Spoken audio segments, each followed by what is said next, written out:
بہت شکریہ. آپ ہر جگہ پہ ہمیں گائیڈ کرتے ہیں. اس سب کا بہت شکریہ سر. ان ستم کروں کی نظروں سے نظریں. سانگلاہل میں پاکستان چیمبر آف ایجوکیشن تحصیل سانگلاہل کے زیر اہتمام دوسری سالانہ ٹیچرز پرفارمنس ایوارڈز کی تقریب مقامی نجی ہال میں منعقد ہوئی. تقریب کے مہمان خصوصی بیرسٹر چودھری سلطان طارق محمود باجوہ پارلیمانی سیکرٹری پنجاب تھے. مزید تفصیلات جانتے ہیں طارق محمود کی اس رپورٹ میں. سانگلاہل کے مقامی نجی ہال میں پاکستان چیمبر آف ایجوکیشن کی جانب سے دوسری سالانہ ٹیچرز پرفارمنس ایوارڈز تقریب کا انعقاد کیا گیا، جس میں پارلیمانی سیکرٹری پنجاب بیرسٹر چودھری سلطان طارق محمود باجوہ نے خصوصی شرکت کی. تقریب سے خطاب کرتے ہوئے چودھری سلطان طارق محمود باجوہ کا کہنا تھا کہ قوموں کی ترقی اساتذہ کی محنت اور رہنمائی کی مرہون منت ہوتی ہے.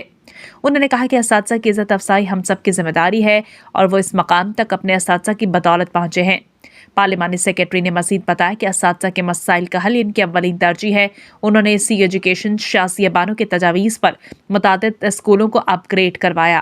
ان کا کہنا تھا کہ نجی تعلیمی ادارے حکومت کا بھرپور ساتھ دے رہے ہیں اور ان کے مسائل بھی ترجیحی بنیادوں پر حل کیے جائیں گے. تقریب میں اساتذہ کو بہترین کارکردگی پر بیسٹ پرفارمنس ایوارڈ سے نوازا گیا.